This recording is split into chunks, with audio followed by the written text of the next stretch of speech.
Die Grundschule Beltinci ist die größte Grundschule in Prekpori. Das ist eine Region im Nordosten Sloweniens. Neben dem Unterricht gibt es auch viele Freizeitaktivitäten. Auf unserer Schule können wir 3 Fremdsprachen lernen und verschiedene Sportarten trainieren.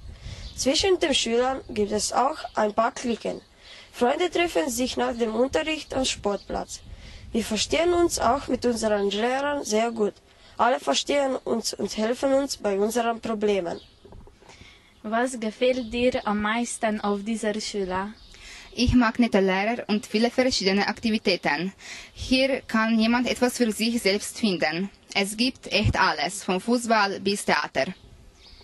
Hast du auf der Schule viele Freunde? Ja, ich verstehe mich ganz gut mit der ganzen Klasse. Ich und 5 andere Freunde haben auch eine Clique. Wir treffen uns sehr oft, am meisten nach dem Unterricht. Auch in den Ferien sind wir oft zusammen. Wie ist dein Lieblingsfach und warum?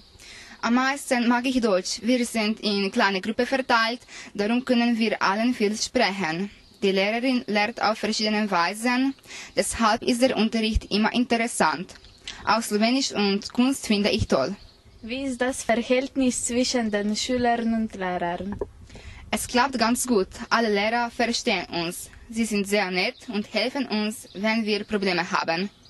Wie viel du und wie viel Zeit brauchst du für Lernen und Hausaufgaben? Fürs Lernen brauche ich etwa 1 Stunde am Tag. Wir haben nicht so viele Hausaufgaben, darum brauche ich wenig Zeit für das.